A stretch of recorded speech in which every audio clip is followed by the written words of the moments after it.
തിരുവനന്തപുരം കഴക്കൂട്ടത്ത് പശ്ചിമ ബംഗാൾ സ്വദേശിനിയുടെ 4 വയസ്സുകാരനായ മകന്റെ കൊലപാതകത്തിൽ പ്രതിയെ റിമാൻഡ് ചെയ്തു.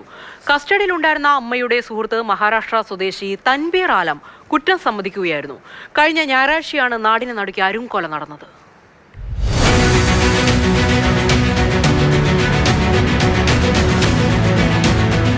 കഴക്കൂട്ടത്തെ 4 വയസ്സുകാരന്റെ കൊലപാതകത്തിൽ കുറ്റം സമ്മതിച്ച കസ്റ്റഡിയിലുള്ള കുട്ടിയുടെ അമ്മയുടെ സുഹൃത്ത് മഹാരാഷ്ട്ര സ്വദേശി തൻവീർ ആലത്തിനെ റിമാൻഡ് ചെയ്തു. കഴിഞ്ഞ ഞായറാഴ്ചയാണ് കഴക്കൂട്ടത്തെ ലോഡ്ജിൽ താമസിച്ചു വന്നിരുന്ന പശ്ചിമ ബംഗാൾ സ്വദേശിനി മുന്നി ബീഗത്തിന്റെ മകൻ ഗിൽദാർ കൊല്ലപ്പെടുന്നത്. മുന്നിയും മഹാരാഷ്ട്ര സ്വദേശിയായ കാമുകൻ തൻവീർ ആലവും ചേർന്നാണ് ഗിൽദറിനെ കഴക്കൂട്ടത്തുള്ള സ്വകാര്യ ആശുപത്രിയിൽ എത്തിക്കുന്നത്. ആശുപത്രിയിൽ എത്തിച്ചപ്പോൾ കുഞ്ഞിന് ജീവനില്ലായിരുന്നു. ശരീരം തണുത്തുറഞ്ഞ അവസ്ഥയിലായിരുന്നു.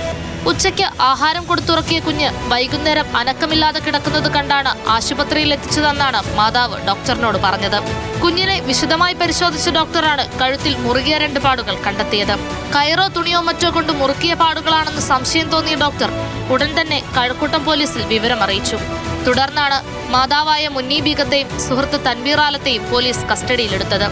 കൊലപാതകത്തെ സംബന്ധിച്ച് ഞെട്ടിപ്പിക്കുന്ന വിവരങ്ങളാണ് പോസ്റ്റ്മോർട്ടം റിപ്പോർട്ടിലൂടെ പുറത്തുവരുന്നത്. കുട്ടിയുടെ അമ്മയുമായുള്ള തർക്കത്തിനൊടുവിൽ തൻവീർ ആലം മുറിയിലുണ്ടായിരുന്ന ടവൽ ഉപയോഗിച്ച് കുട്ടിയുടെ കഴുത്തിൽ മുറുക്കുകയായിരുന്നു. ടവൽ മുറുക്കിയപ്പോൾ കുട്ടിയുടെ കഴുത്തിലെ എല്ല് പൊട്ടിയതാണ് മരണകാരണമെന്ന് പോസ്റ്റ്മോർട്ടത്തിൽ കണ്ടെത്തിയിരുന്നു. അബോധാവസ്ഥയിലുള്ള കുട്ടിയെ ആശുപത്രിയിൽ കൊണ്ടുപോകാനായി മാതാവ് മുന്നി ബീഗം ഓട്ടോ വിളിച്ചെങ്കിലും തൻവീർ ആശുപത്രിയിൽ കൊണ്ടുപോകാൻ തയ്യാറായിരുന്നില്ല. തുടർന്ന് ലോഡ്ജിന് താഴെയുള്ള കടക്കാരാണ് ബഹളമുണ്ടാക്കി ഇയാളെയും കൂടി നിർബന്ധിച്ച് ഓട്ടോയിൽ കയറ്റി സ്വകാര്യ ആശുപത്രിയിലേക്ക് അയച്ചത്.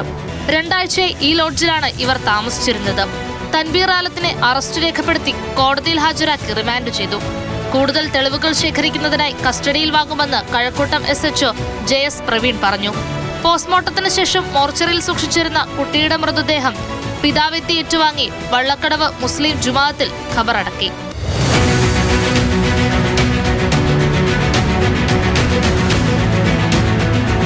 മാതൃഭൂമി ന്യൂസ്, തിരുവനന്തപുരം.